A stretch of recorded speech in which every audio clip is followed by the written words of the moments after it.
Compañeros, muy buenos días. Respetando la hora que habíamos fijado para esta charla, vamos a dar inicio. No sin antes agradecerles la asistencia de ustedes a este nuevo ciclo de charlas que viene organizando el Centro Superior de Estudios Nucleares, esta vez bajo el concepto de gestión del conocimiento.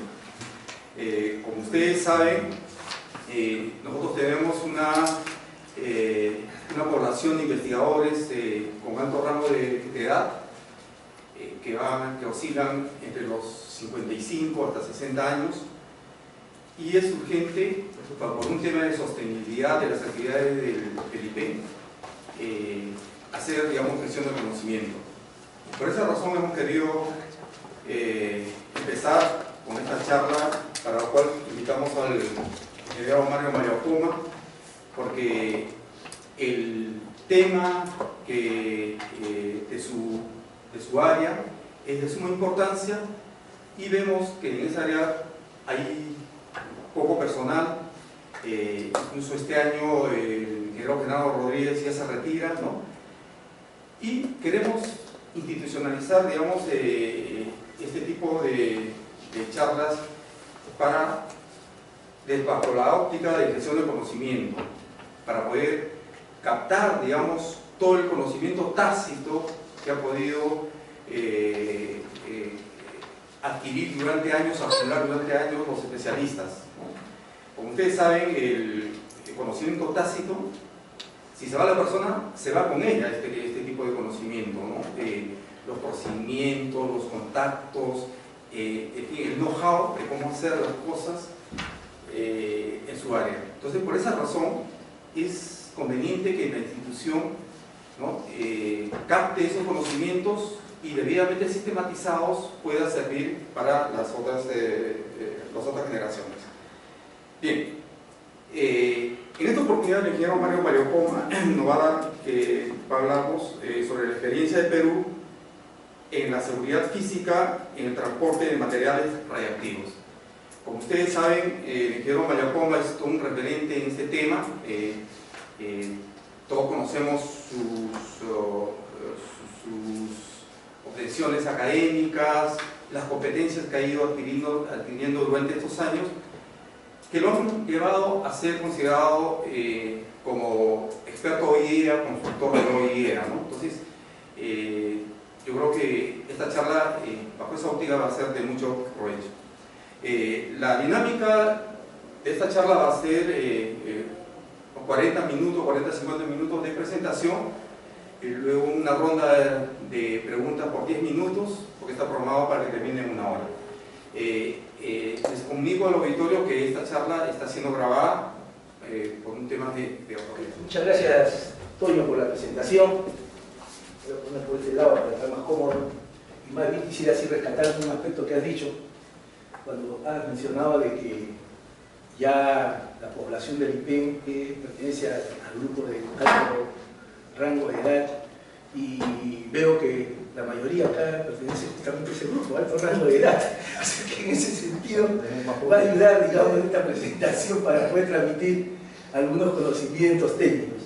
Bueno, y también quería enfatizar de que la presentación está asociada a una participación que he tenido entre el 2 y el 3 de marzo, que recibí una invitación de parte de la World Nuclear for Transport Security, que fue realmente una invitación al país, y internamente se designó que pudiera yo asistir en función de un trabajo que se había desarrollado muy cercanamente con el GTR, o sea, el gobierno de Estados Unidos, en base al convenio Perú-Estados Unidos.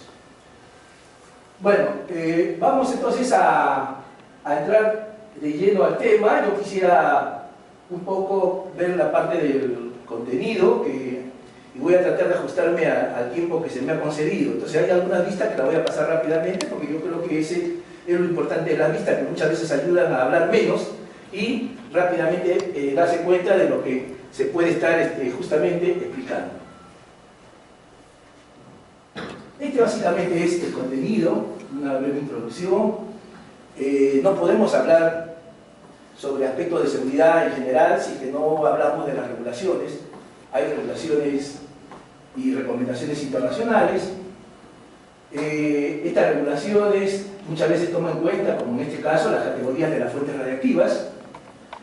Para esas categorías, cuáles son las exigencias técnicas que deben haber, cuáles son las funciones de seguridad física, en donde vamos a enfocar la exposición. Y también vamos a presentar el caso de México, porque justamente muchas veces se soslaya la seguridad. Se habla mucho de seguridad, pero en la práctica se soslaya. No se considera como una prioridad, salvo de, digamos, de alcance que se puedan hacer, pero en la práctica no se da. Y desafortunadamente el caso de México es un ejemplo del problema de seguridad física que surgió durante el transporte, justamente de una fuente de categoría 1. Luego ya entramos al convenio Perú-Estados Unidos a través del PEN y el Departamento de Energía y el programa de reducción, Iniciativa Internacional de Reducción de Amenazas, que realmente ha contribuido bastante con Perú, lo vamos a mencionar luego en la exposición. Y finalmente, en forma específica, en qué ha consistido ese mejoramiento y ese apoyo y soporte que ha dado justamente el GTRI para terminar en unas conclusiones. Sabemos que el uso de las radiaciones ionizantes es múltiple. Prácticamente todas las actividades humanas utilizan radiaciones ionizantes. En la parte de la práctica médica vemos que un amplio uso, y cada vez se está haciendo mucho más intenso la aplicación, es el de radioterapia, tratamiento de cáncer, ¿no? Pero también tenemos aplicaciones industriales, ¿no? Y el ciclo de combustible nuclear para producir energía eléctrica. Finalmente, todas estas aplicaciones requieren ya sea de fuentes radiactivas o de materiales nucleares. Y estas fuentes radiactivas y materiales nucleares no es que yo lo obtengo en el lugar donde lo voy a utilizar. No necesariamente es así. Se produce en un lugar y tengo que utilizarlo en otro lugar, que no necesariamente inclusive es dentro del mismo país, inclusive dentro de otro país. Y entonces hay que hacer todo un transporte, ¿no?, de esos materiales, y eso es el punto o el aspecto técnico donde vamos a incidir en esta presentación. Hablemos entonces de las regulaciones en el Perú. En las regulaciones en el Perú, si nosotros tomamos de referencia el reglamento de protección radiológica, ¿no?, o el reglamento que se llamaba seguridad radiológica, vemos en el título 5 qué se dice del transporte de material radiactivo. Simplemente en el artículo 102 se indica que los requisitos aplicables al transporte de material radiactivo serán aquellos establecidos en el reglamento de transporte seguro de material radiactivo del Organismo Internacional de Energía Atómica. Es decir, el Perú adopta el reglamento del organismo, pero curiosamente no hemos hecho una publicación de ello hasta ahora, pese a los años transcurridos. Pero es una referencia y, por suerte, el organismo publica este reglamento en forma electrónica dentro de su website. Entonces, en los idiomas oficiales, y uno lo puede descargar. Esa es, digamos, la facilidad. Pero los regulares, que todo ente regulador generalmente pues saca una publicación adoptada con las características propias del país que permite al usuario poder acceder a esa información más fácilmente. Y entonces, ese reglamento que menciona el artículo 102 justamente se refiere a este reglamento de transporte, que acá vemos su versión 2009. Esto cada vez se actualiza periódicamente y actualmente ya estamos en la versión 2012.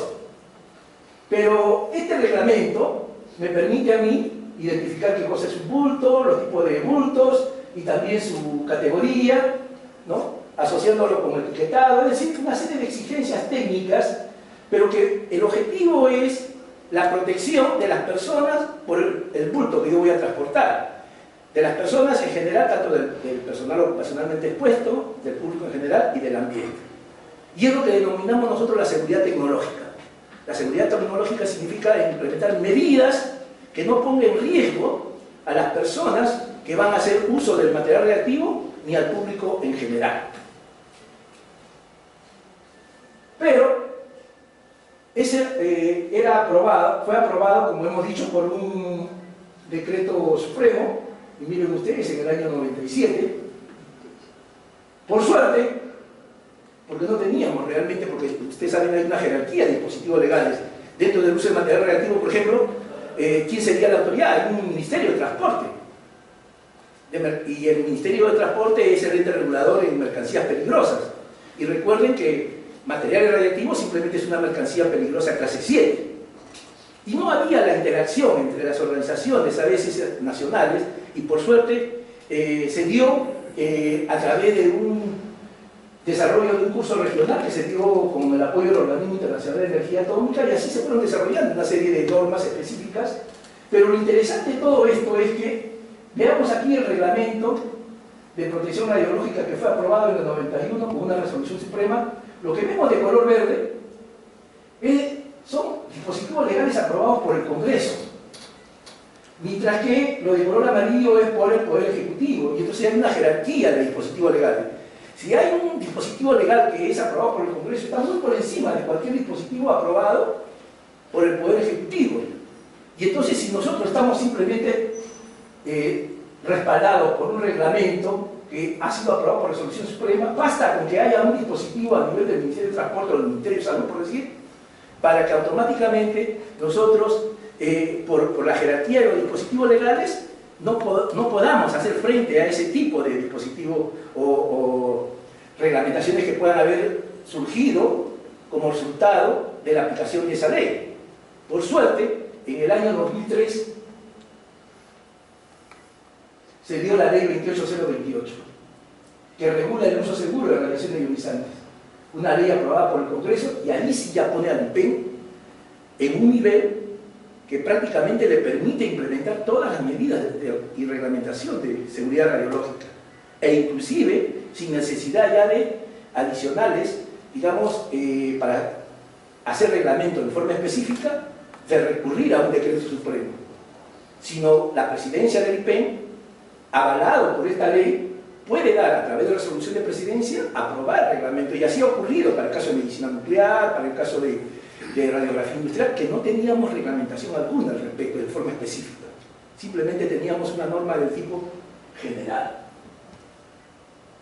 Merced a esta ley se aprueba el reglamento de esa ley, y a través de ese reglamento de la ley pues se fijan ya una serie de artículos específicos, como son la que regula tanto el transporte de material radiactivo y nuclear, así como aspectos que tienen que ver con el diseño y validación de los bultos y embalajes. El artículo 71 ya fija claramente alcance sobre la importación de fuentes de radiación ionizantes, y el artículo 72 sobre la exportación de fuentes radiactivas, cosa que no existía y carecíamos realmente de todo ello. Esta era la forma, muchas veces, que de forma regular se transportaba el material radiactivo.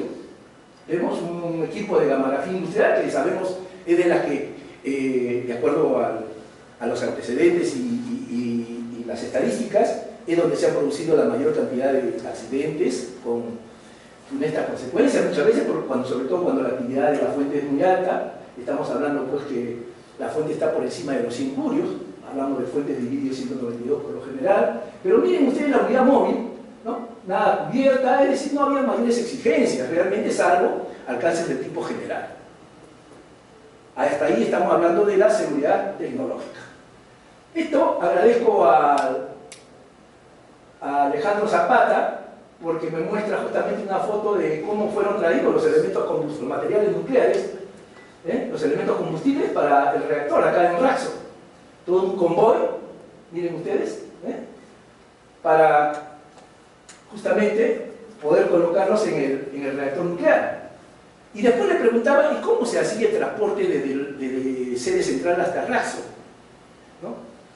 Por suerte, Alejandro Zapata, como oficial de radioprotección, es muy acucioso, y me hacía mencionar, por ejemplo, que él había visto que elementos combustibles frescos habían sido transportados, por ejemplo, en la Custer verde, marca Kia, sin asientos, cuando se le quitaban los asientos, o la camioneta cerrada de color negro, tipo carroza, ¿no? O sea, esa era la realidad que nosotros teníamos, y es la que se transportaba los materiales nucleares, ¿no? Y en algunos casos se ponía resguardo como para efecto de persuasión, básicamente. Esta es la Custer a la que se refiere, ¿no? Y entonces, pues bien, luego vamos a ver algunos aspectos complementarios. De igual manera, la planta de gestión de residuos radiactivos gestionó una serie de fuentes de teleterapia, que son las que utilizan la mayor niveles de actividad, Y en esas unidades se contrataba una unidad móvil, como vemos acá, que básicamente lo que buscábamos era cumplir con las exigencias del tipo de seguridad tecnológica, y como medida de persuasión, pese a que no teníamos norma específica, considerábamos, como en este caso, la presencia de una unidad móvil con personal del ejército resguardando a este tipo de transporte. Acá vemos otro, transporte de otro cabezal, de teleterapia, y bueno, con la característica que vemos de la unidad móvil respectiva. Pues bien, en el año 2011, después de unos años, se aprueba la norma de seguridad SF001, que es la que exige ya requisitos de seguridad física de fuentes radiactivas.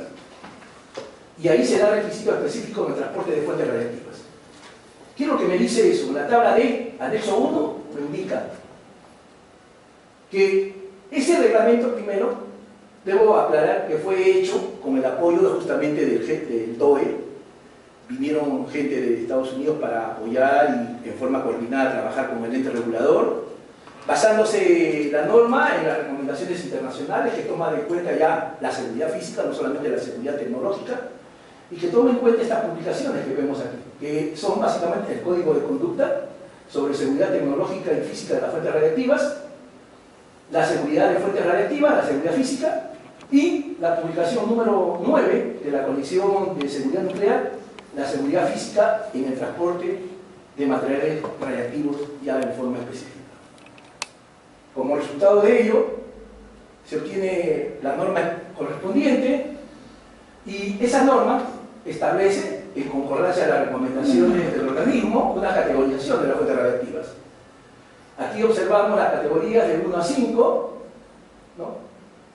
La de categoría 1, como vemos aquí, el riesgo va en aumento.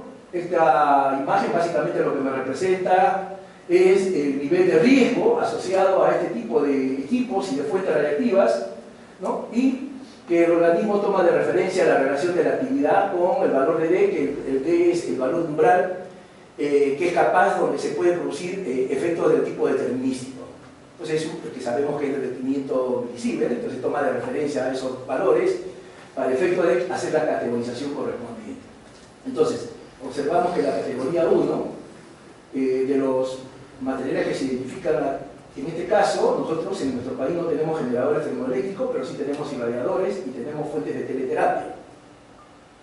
Y fuentes múltiples de teleterapia, gamma knife, no tenemos todavía gamma knife, hay algunas clínicas que están en proceso de querer adquirir un gamma knife, pero básicamente nosotros tenemos para esta categoría 1 irradiadores y fuentes de teleterapia.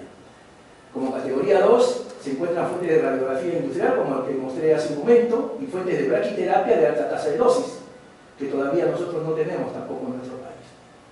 Luego, como categoría 3, medidores industriales fijos con fuentes de alta actividad y fuentes de perfilaje de pozos petroleros. Entonces, estos son las tres categorías que revierten mayores riesgos y en donde se focaliza todos los aspectos asociados a la seguridad física. Y en base a ello se fija un nivel de seguridad A, B y C. Vemos que para el caso de la categoría 1, el nivel de seguridad es A. Para la categoría 2, B, y para la categoría 13, en cambio, para la categoría 4 y 5, básicamente resulta suficiente adoptar las medidas de seguridad tecnológica, no así las medidas complementarias de seguridad física. Aquí observamos, por ejemplo, un equipo de teleterapia que fue retirado del Hospital Almanzora Aguinaga Senjo, ¿no? Saludamos al señor Víctor Fernández, que todavía en ese momento estaba en vida, fue varios años atrás, y observen ustedes cómo es que se hace el descargo del cabezal para luego retirarlo, como vemos, utilizando una telepinza para ver niveles de tasa de dosis, ¿no? Con las medidas de protección adecuada, tanto de seguridad y higiene industrial, como la de seguridad radiológica, protección radiológica. Pues bien, esta norma fija, como hemos visto, los tres niveles de seguridad. El nivel A, que es básicamente prevenir la remoción del bulto, del material. El nivel B, minimizar la probabilidad de remoción. Y nivel C, reducir la probabilidad de remoción. Entonces, estos son los alcances que tienen cada uno de estos niveles. Y también hay que establecer un plan de seguridad física para la categoría 1, 2 y 3 y una actualización que se debe dar periódicamente en función de las medidas de acuerdo al nivel de amenaza que se pueda tener. Entonces, enfatizando ya los requisitos para categoría 1, se indica la protección por medidas para permitir la detección y evaluación inmediata de la intrusión e interrupción del retiro no autorizado. Esto, en otras palabras, significa para la seguridad física la implementación de las funciones justamente de la seguridad física, que son detección, retardo y respuesta. Para la categoría 2, protección por medidas para permitir detección y evaluación inmediata de acceso no autorizado. Y la categoría 3, básicamente actuación humana, es decir, que vaya con un resguardo policial o del ejército, sería suficiente. Esto ya nos está diciendo que, existiendo la normativa, nosotros no contábamos con una unidad móvil que permita cumplir con esas exigencias técnicas a nivel de país. Ninguna entidad tenía o tiene ese tipo de unidad que permita cumplir con la exigencia. Entonces se daba un poco la contradicción. Hay una norma y no podemos cumplir con esa norma. Entonces ese era ya de por sí una limitación. Y para categoría 1 y 2 que hemos mencionado, nosotros como IPEN contamos con una serie de instalaciones en donde desde luego se transporta material radiactivo, como son las fuentes que se utilizan en la planta de radiación, ¿no? Santa Anita, el irradiador propiamente que se tiene con fines de investigación, las fuentes de teleterapia que son traídas a la planta de gestión de residuos radiactivos y los materiales nucleares que requieren tanto el RP0 como el RP10. La seguridad física, a diferencia de la tecnológica que ya habíamos explicado, focaliza su atención en que evitar que el material quede sin control. ¿Y cómo podría quedar sin control? Ya sea que roben la fuente, o sea, que si quieran apoderar la fuente, o simplemente para quienes roban, buscando un valor utilitario, por las características de blindaje, que lo pueden vender como chatarra, y la otra es que puedan querer robar para hacer un acto malicioso. Y en ese acto malicioso se contempla como posibilidad el robo de la fuente radiactiva que, como vemos aquí, que al adicionarle dinamita en un lugar muy concurrido, pues simplemente se haga detonar y eso generaría pues todo un impacto. De repente el impacto radiológico no sería tan grande como lo que significaría el impacto psicológico y todas las secuencias que generaría ello, ¿no? Y entonces, bajo esta consideración es lo que se llama la bomba sucia, ¿no? Y que generaría pues realmente terror. Entonces, muchas veces todo esto se soslaya, no se pone la atención en estos aspectos porque dicen, no, nunca va a ocurrir. Ese es el otro punto, ¿no? En seguridad, el fundamental aspecto es de prevención, pero siempre dicen, no, nunca ha ocurrido, y por lo tanto, ¿qué va a ocurrir? Y el problema es que muchas veces, pues, desafortunadamente ocurre.